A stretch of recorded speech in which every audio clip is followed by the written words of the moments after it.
Thank the gentleman. Mr. Aguilar. Thank you, Chairman General Calvert. That's right. Thanks to the witnesses for being here. Yes, okay, Private, go ahead. The clock's still moving, Mr.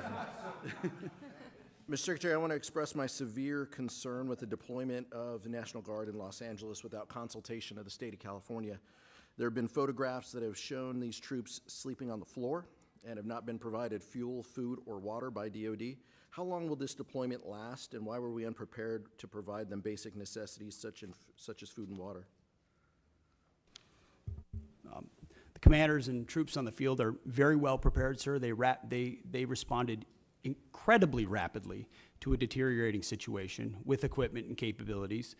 We have made sure from the top down, as a Secretary of Defense who's been in a unit holding riot shields outside the White House during the chaos of the summer of 2020. I know what it's like to be immediately deployed into a situation like that. There are moments where you make do as best you can temporarily, but we are ensuring they're housed, fed, water capabilities in real time from my office, because I care that much about the California Guard and the Marines and the men and women who are supporting our ICE agents on the ground. You should check It's with your true office. every day, and that's a disingenuous attack that last? misrepresents how much we care about our troops How and long what will they're the doing to deployment defend ICE agents. I'm not going to take the fact that we don't care about the troops. Nobody cares more about the troops at the top than this secretary and the Mr. chairman Secretary, and our how long will department. the deployment last?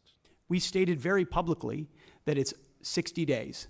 Because we want to ensure that those rioters, looters, and thugs on the other side assaulting our police officers What is the know that we're not estimated going cost? anywhere. What We're is the here to estimated- maintain the peace on behalf of law enforcement Secretary, officers in Los Angeles, appreciate which you Gavin answering the Newsom question. won't do. What is the estimated cost of the deployment for the Guard and the Marines to LA, and where's this funding coming from? Will it be coming from quality of life programs that affect our service members or our families? If you want to wait till I finish. Before my I hand it to- question, before I- such as updates, housing and barracks. Before I hand it to Bryn, the insinuation that we're pulling money from housing and barracks in order to fund this is disingenuous and incorrect. I'm just asking. Bryn can give you the numbers, absolutely. So the current estimated cost is $134 million, which is largely just TDY costs, travel, housing, food, et cetera.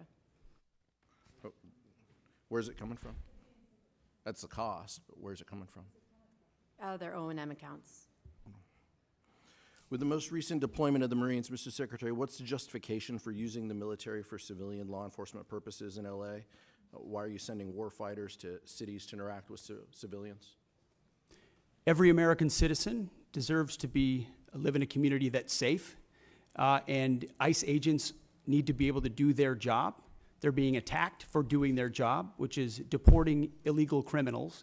That should happen in any city, Minneapolis or Los Angeles. And if they're attacked, that's lawless, and President Trump believes in law and order. So he has every authority, and he has done mobilizing National Guard or active duty troops under U.S. code to protect federal agents in their job, which is exactly what we're doing, and we're proud to do it. We're proud to do it. 10 U.S.C. of the U.S. Code 12406 as a legal basis that the President used cites 3 examples and circumstances for the Guard: invasion by a foreign nation, rebellion or dangerous rebellion against the authority of the government of the United States, or the President is unable with regular forces to execute the laws of the United States. Which authority is triggered here to justify the use? I don't know. You just read it yourself, and people can listen themselves, but it sounds like all 3 to me. If you've got millions of illegals and you don't know where they're coming from, they're waving flags from foreign countries and assaulting police officers and law enforcement officers, that's a problem. The laws of the United States? No, the governor of California is unable to execute the laws of the United States. The President, you said all The 3 governor apply. of the California has failed to protect his people, along with the mayor of Los Angeles, and so President Trump has said he will protect our agents, and our Guard and Marines are proud to do it. The law also says, Mr. Secretary, that the orders for these purposes shall be issued through governors of the states. You and I both know that President Trump has all the authorities necessary, and thankfully he's willing to do it on behalf of the citizens of Los Angeles, on behalf of our ICE agents, and behalf of our country.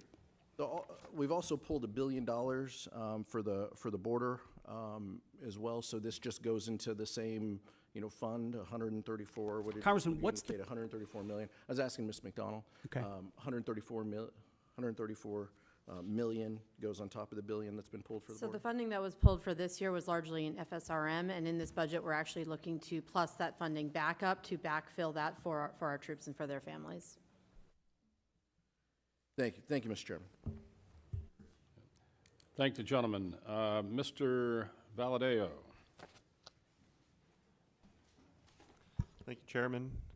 Thank you, Secretary. Thank you, General. Thank you, Ms. McDonald, for being here.